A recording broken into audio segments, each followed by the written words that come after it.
Assalamualaikum warahmatullahi wabarakatuh. Nama saya Muhammad Farhan S, NPM 223510113 dan teman saya MZ dan Farel, NPM 223510547. Di sini kami akan menjelaskan tentang forward chaining expert system. Studi kasusnya yaitu sistem pakar forward chaining untuk diagnosis penyakit infeksi saluran pernapasan. Latar belakangnya, infeksi saluran pernapasan akut atau ISPA adalah salah satu penyakit yang sering menyerang masyarakat dan dapat berkembang menjadi kondisi yang lebih serius jika tidak ditangani dengan tepat.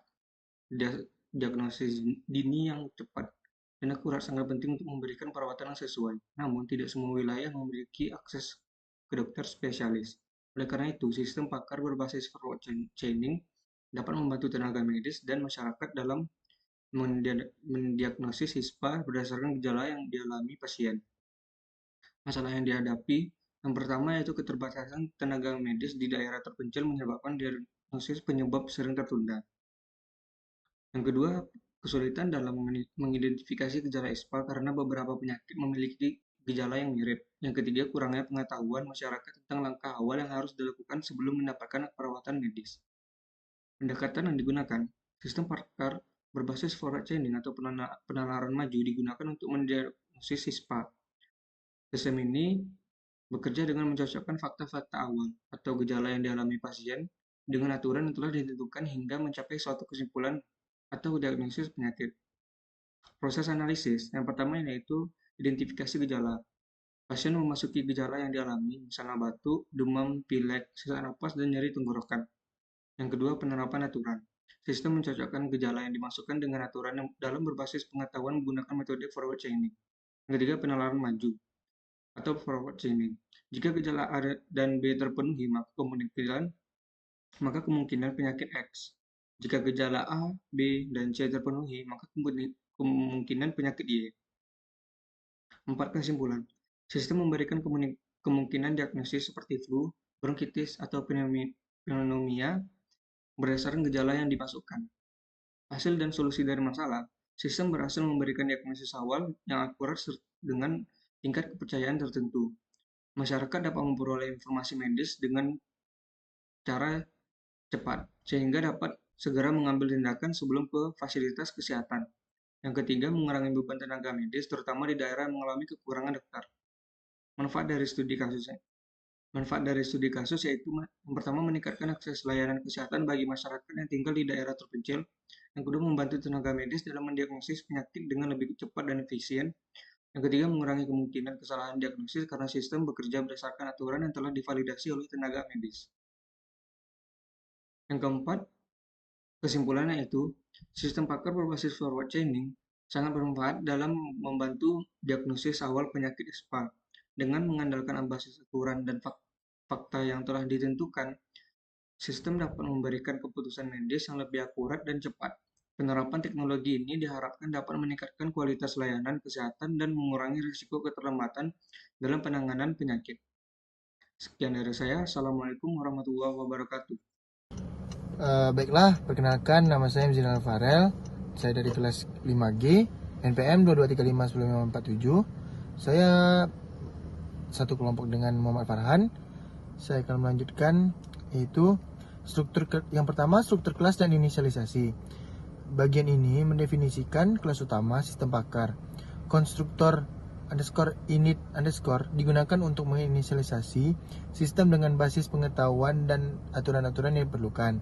Bisa dilihat yang di atas, yaitu kelas ISPA Expert System Dev Init Self. Selanjutnya 1.1 basis pengetahuan gejala. Bisa dilihat kodingannya, self gejala G1 sama dengan demam, G2 sama dengan batuk, G3 pilek, G4 nyeri tenggorokan, G5 sesak nafas, G6 kelelahan, G7 sakit kepala, G8 nyeri otot, G9 batuk berdahak, G10 menggigil. Itu menggunakan dictionary Python untuk menyimpan kode dan nama gejala. Kode gejala G1, G2 dan seterusnya sebagai key. Nama gejala sebagai value, memudahkan penambahan gejala baru di masa depan. 1.2 basis pengetahuan aturan atau rules. Safe rules, flu biasa, gejala G1, G2, G3, G7, probabilitas 0,0.8, rekomendasi istirahat yang cukup, minum air putih yang banyak, konsumsi vitamin C.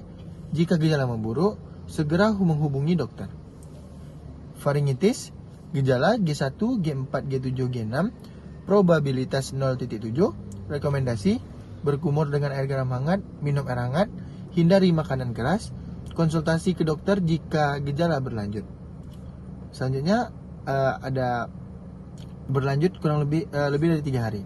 Selanjutnya ada bronkitis, gejala G2, G5, G9, G6, probabilitas 0,75. Rekomendasi, gunakan pelembab udara, hindari paparan asap rokok, minum obat pereda batuk, segera ke dokter untuk pemeriksaan lebih lanjut. Selanjutnya ada pneumonia, gejala G1, G2, G5, G9, G10, probabilitas 0,9. Rekomendasi, segera ke rumah sakit. Kondisi ini memerlukan penanganan medis segera. Perlukan pemeriksaan ronsen dada, mungkin memerlukan rawat inap. Menggunakan nested dictionary untuk menyimpan aturan diagnosis. Setiap penyakit memiliki list gejala yang terkait, nilai probabilitas dasar, list rekomendasi penanganan. Struktur ini memudahkan maintenance dan penambahan penyakit baru. Yang kedua ada metode diagnosis. Bisa dilihat pada kodingan dia di bawah ini.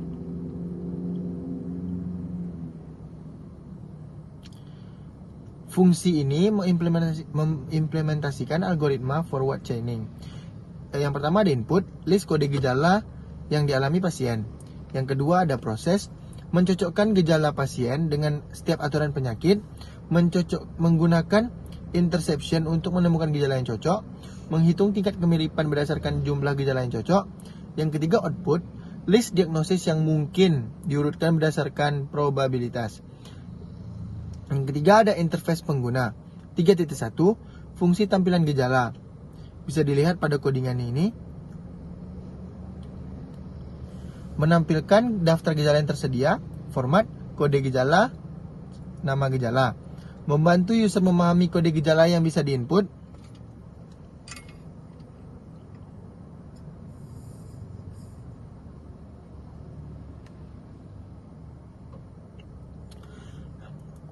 Menghandle interaksi dengan pengguna.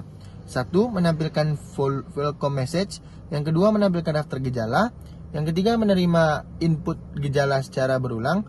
Yang keempat validasi input. Yang kelima menampilkan hasil diagnosis. Selanjutnya ada output, menampilkan nama penyakit yang mungkin, probabilitas dalam persentase, gejala yang cocok, rekomendasi penanganan. 4. Penggunaan program. Bisa dilihat kodingan yang di bawah ini. Program dapat dijalankan langsung atau diimpor sebagai modul, membuat instan sistem pakar, memulai diagnosis interaktif. Yang kelima itu ada output.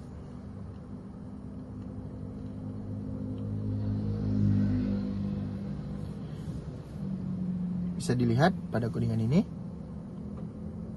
G1 daftar gejala yang tersedia, G1 demam, G2 batuk, G3 pilek, G4 nyeri tenggorokan, G5 sesak nafas, G6 kelelahan, G7 sakit kepala, G8 nyeri otot, G9 batuk berdahak, G10 menggigil.